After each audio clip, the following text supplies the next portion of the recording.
Hey everyone, I'm at an arcade. These places are insane. The fact that at some point there was a place where kids could go after school or just randomly during the day to just play games and eat junk food with minimal adult supervision is an insane idea, yet it's incredible. Honestly, it sounds like a dream. Just a few quarters could get you hours of playtime where all you do is try to beat someone's high score running off of a few slices of pizzas and Coke. Now, however, a lot of arcades are just really pricey. But how did we get to this point? Well, to understand that, we need to go back, way before the arcades everyone is thinking about, during the late 19th century, the 1800s. There obviously weren't any video games. However, there were Nickelodeons, machines that would play a small clip for the price of a nickel, hence their name. Not the most advanced technology, but it served as a catalyst to coin-operated machines.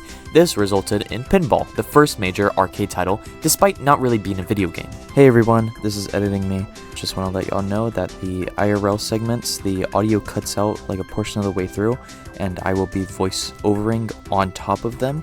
So sorry if my lips don't match up to what I'm saying, but that's the reason why. However, since people don't like fun, pinball actually was briefly banned in New York, Chicago, and LA under the presumption that pinball and games like it were gambling systems and stole money from kids. Luckily, this totally isn't a problem in the modern day.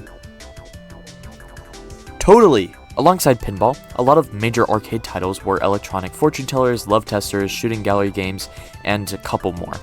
After getting pinball banned, many tech-related advancements were made, resulting in the first true video game arcades back in the 1970s.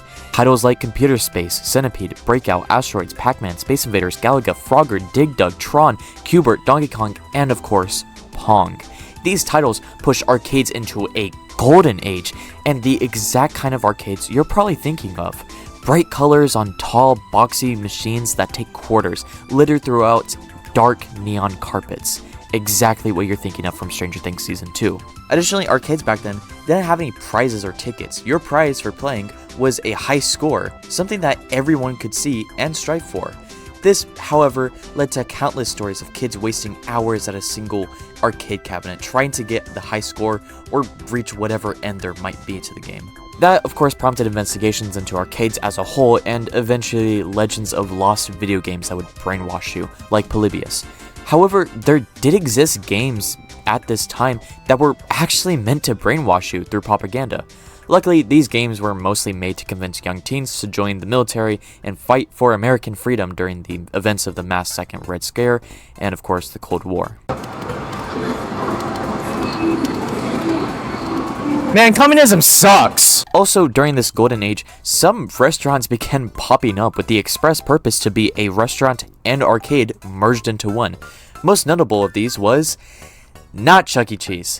Yeah, actually, the first major arcade release was Peter Piper Pizza, coming 4 years before the first Chuck E. Cheese. Of course, despite being the first, Peter Piper Pizza was eventually completely overshadowed by Charles Entertainment Cheese due to its animatronic mascots. Additionally, Chuck E. Cheese also did incredibly well due in part to the fact that the founders of Atari helped make it, allowing Chuck E. Cheese to have plenty of support from what was, at the time, the biggest video game producer, which massively boosted the restaurant. Chuck E. Cheese would also introduce the idea of ticket prizes and getting tickets from certain scores in games, which wouldn't catch on for a while. However, of course, in modern time, it really caught on. Returning to arcades as a whole, after their massive success in the 80s, arcades were everywhere. Malls, small stores, and even a few at other restaurants.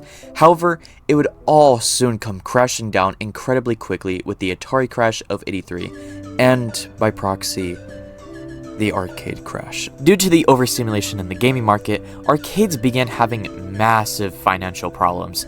Additionally, 2 years later, the Nintendo Entertainment System was also released, causing more people to play home consoles rather than go to arcades. Instead of paying $20 worth of quarters a day to maintain a high score at a sorta smelly arcade, kids could just go home and play a $30 game which they only need to pay once for and just try to reach the end of the game as many times as they'd like without having to pay extra. Of course, arcades didn't die there just yet, thanks to the fighting boom of the 90s. Games like Street Fighter, Mortal Kombat, Marvel vs. Capcom, Street Fighter 2, Mortal Kombat 2, Tekken, Street Fighter 3, Mortal Kombat 3, Sega's Virtual Fighter, Street Fighter 2 again, I think you get the point. Additionally, light gun games were also introduced to arcades, which, alongside Mortal Kombat, began massive discussion and controversy of gaming violence. This also resulted in a few arcades being put out of business by parents. However, the fighting game boom resulted in the second golden age of arcades. For a brief moment in time, many school fights would be settled over a run to the arcade and a match of Street Fighter rather than actual violence. You wanna go, bro? Yeah, Crossy Road, 2 o'clock, arcade. Okay.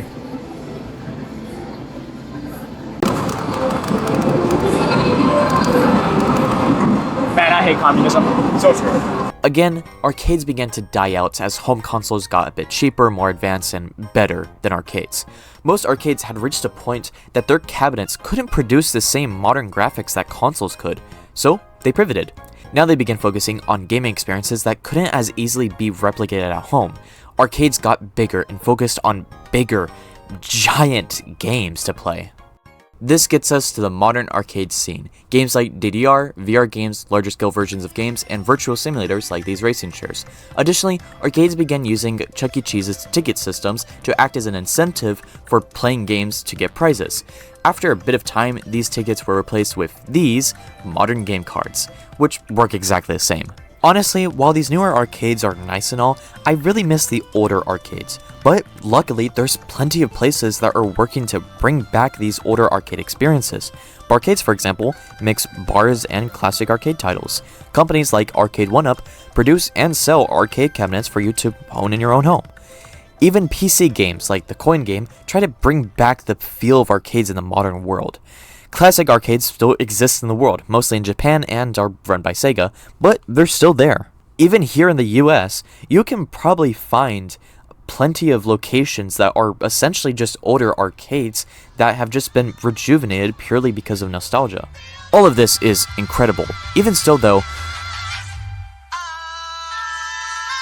I miss the old arcades, straight from the gold arcades, pixel and glow arcades, fight for control arcades. I hate the new arcades, the card booth arcades, the swipe and lose arcades, prize for the youth arcades. I miss the loud arcades, the full crowd arcades, the button mash arcades, the loud and proud arcades. Gotta say, at the time I really loved arcades. See, they were magic back then, real fun arcades. See, I remember arcades, not just those phone charades. And now I look around and all I see are games that fade. I used to love arcades. I used to love arcades. I even saved my quarters. I was all for arcades. What if arcades made an arcade about arcade? Call it retro plays with all the old charades. That's all it was, arcades. We still miss arcades. They want the old arcades back. Let's bring them back today.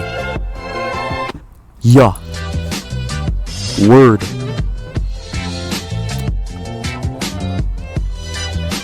Aw. So fucking dumb.